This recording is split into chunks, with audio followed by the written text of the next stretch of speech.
We're going to chat about Guillotine. We're going to try to talk about Well, that's okay. We can.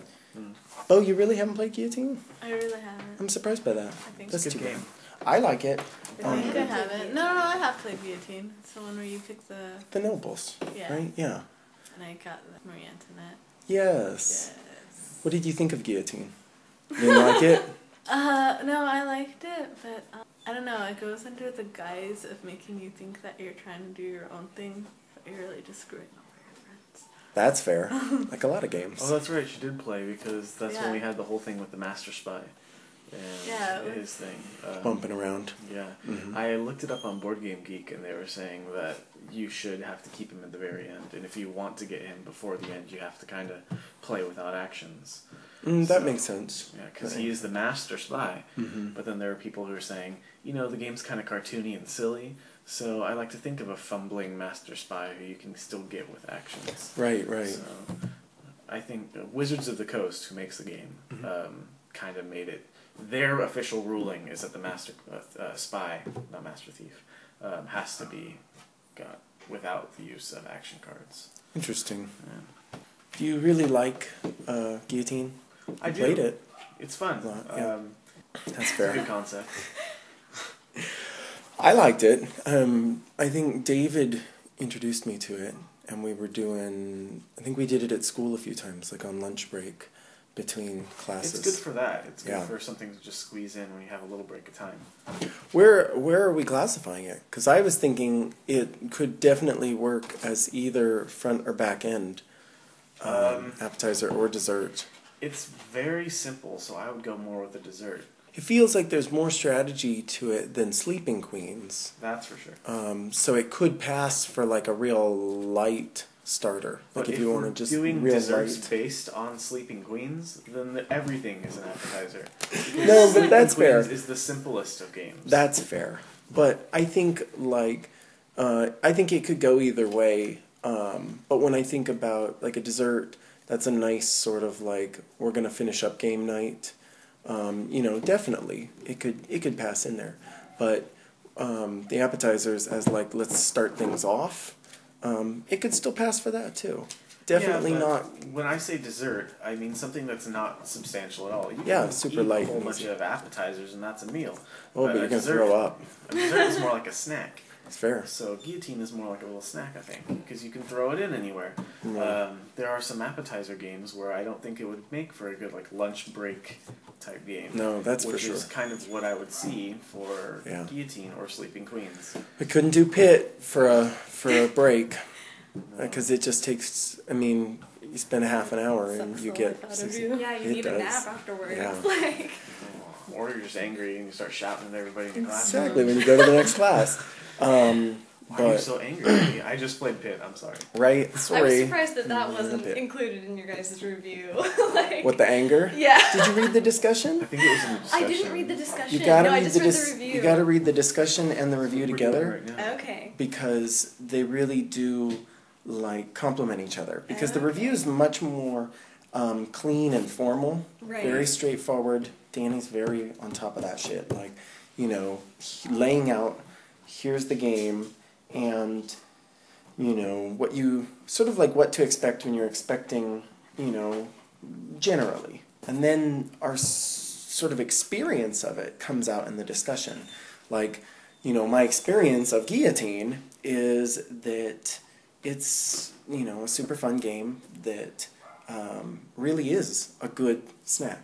It's a really good. We might have to pop it into that category and making a snack category. Why not? Why not? Because not everything. I mean, it definitely counts as a dessert. There's no question about that. So would a snack be just anywhere? Just throw it in? It can just go. You can put it in because this would be a really good. I'm thinking like if I was going to have like last night. We had you know, one game after another after another after another. Okay, and we played a lot of big games. And there were some that we sort of snuck in between to sort of lighten things up. And like, have you played Liar's Dice? That's a good sort of like breaking things up. And so that way, when you're coming down, you're not crashing off of like Arkham Horror. You know, you come down and sort of ease your way down and start to pick up a little bit. You know, and Guillotine feels like it could totally fill that gap. We've played ghost stories. We're all sort of like melting down. And then we know we've still got time to play like a couple of games of Seven Wonders, but we still need like something in there. Yeah. Sleeping Queens is going to just sort of put us to sleep.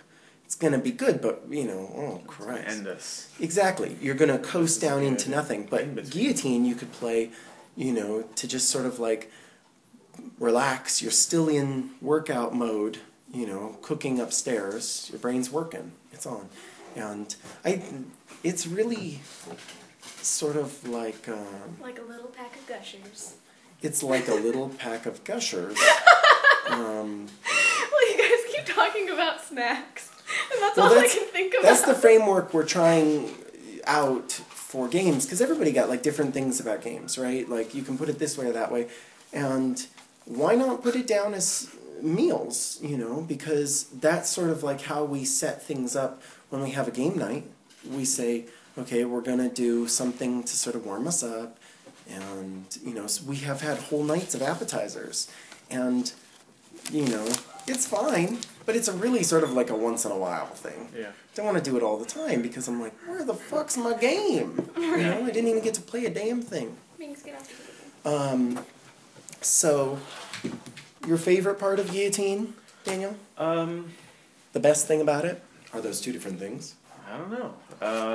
My favorite part about Guillotine is the little historical references that just kind of sneaks in there. That's cute. You're like, you don't even recognize it really until you think about it, and you're like, oh, I get it, because this guy was a dick at one point, and all the people want him dead.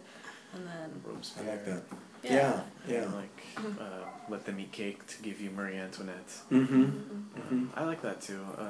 I want to say that my favorite part is just the game itself. I mean, I love the gameplay of it. It's very simple. Mechanically. Yeah, mechanically it's very sound. It's simple and fun. It doesn't really feel like it needs more. Right. But I feel like if it was going to be a better game, it could use more. But I think that it's good as it is. And I like the theme. You know, I'm not sure if I would really enjoy it as much if it were something like Gold Rush or, you know, like Vietnam War.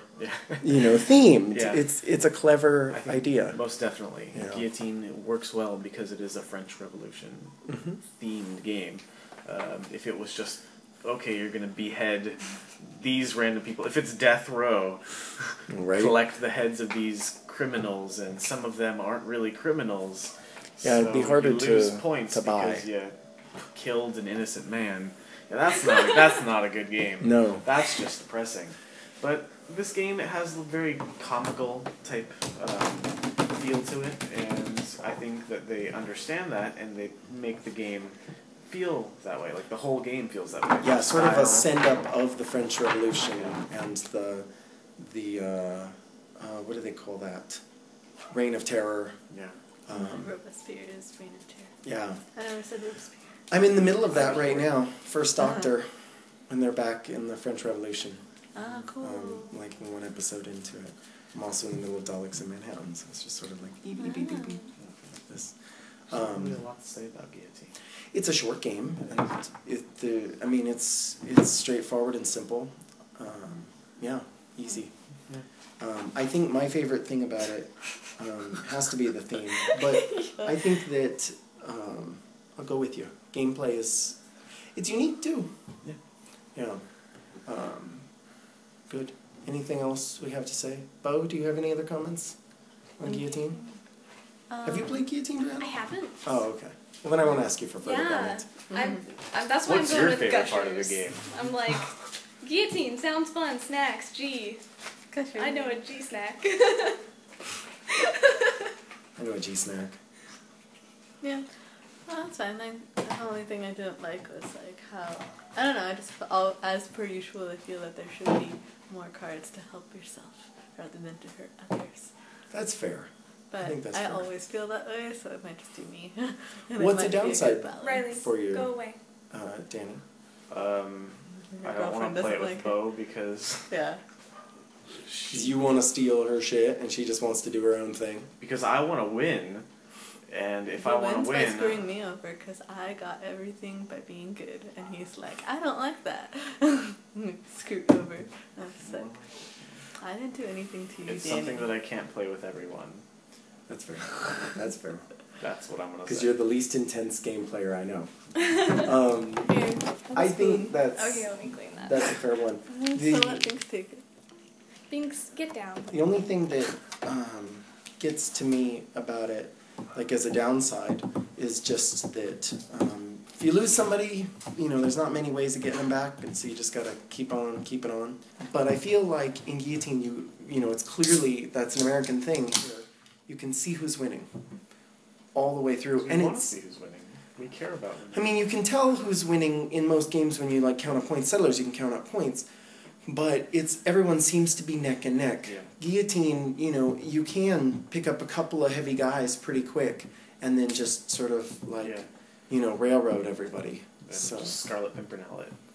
you Every can, day. I mean, it's possible, and that's a downside for me. But it's short enough where we can just play again. I know that when I was playing with Cody, Sarvis, not Sparks, Right. And his girlfriend, I was winning so badly in the first round that he just Scarlet Pimpernelled it and then picked up the one that ended the turn on the third day so he could just be over with it because he was just like, there's no way for me to come back. I was like, it works for me. If Guillotine had super beautiful artwork, I'd love it more. And if it had silly artwork, I'd probably still love it. So, David Crossman, how much do you like Guillotine? I like Guillotine. Yeah? Yes. That's best. What's your favorite thing about it? I like fun history, and it's super cute. That's cute. Because there's not a lot of history games that are fun. Super fair. Like Axis and Allies. There aren't a lot of history-based games. Right. I like history. And as to a say it's a theme. history-based game is super silly because it super loosely, but it's still fun. Even loosely, there's not that many. But I agree. The theme to me really works. Yeah. That's a big deal. It's super fun. Yeah. I think that's a really nice thing.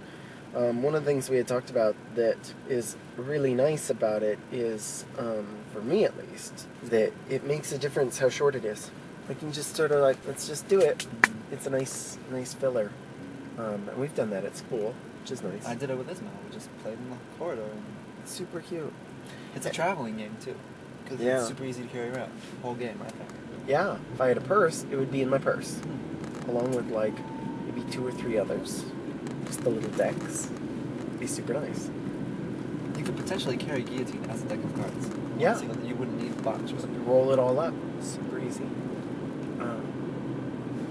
And Ismail really enjoyed dicking around with his friends with it. Played the crap out of it. Yeah. All his friends loved it too. Talk about replayable. People who don't play games at all, really loved it. That's super endearing and cute. Because it's nice when a game can do that for people that don't do games. It's like trying to introduce non-gaming people who don't have a history of playing games, to something Or like... a want. Yeah, an affinity for board games. Taking some stranger to Seven Wonders is Ooh, gotta have they're never going to play something. again. Yeah. Yeah, that's fair. So if you weren't going to do a 1 to 5 rating on it, what sort of things would you have to say about it that are pros and cons? I don't think there are many cons to Guillotine. I'd like to see an expansion. If it were an adaptation of the game, Set it in different settings. yeah, Yeah. that would still be really fun. Something real similar. But a lot of beauty in the game is in simplicity, so Right. that's why I like that. An option to make it more complex, so you don't really lose. It is nice, clean, simple, easy. I mean, you clearly recommend it to people. So it's definitely a pro. It's easy to teach, and it's not like Uno. Right. So in the world of board games and the world of not knowing board games, it's a good bridge. I think that's nice. I mean, because it has action. There's more phases to your turn, which is a more board gamey world thing, Mm-hmm. as opposed to like games like Monopoly, where it's your turn, it's the next turn, it's your turn, and there's basically like one or two things you can do. Right, right. There's actually like phases. I think that's a really fair way to Affecting put other it. people. Yeah. Yeah. I mean, I have a hard time thinking of a situation where, like, you know, because it's light and the rules aren't complex, and you're not really going to get that angry with people. There are, like, little ways. Ooh, don't tell that to Danny. Yeah, that's right. But there are little ways to mess with people, and you can be. I feel like it's just as easy to be rude to get your points as it is not to be. Mm-hmm. Like, I think that's fair. Bo, actually, one of her complaints is that it feels like there's so much screwing over to be done. I disagree. Yeah. I don't. In any game, you're trying to get the most points for yourself, and rearranging the line does that. And you know, That's just sort of that.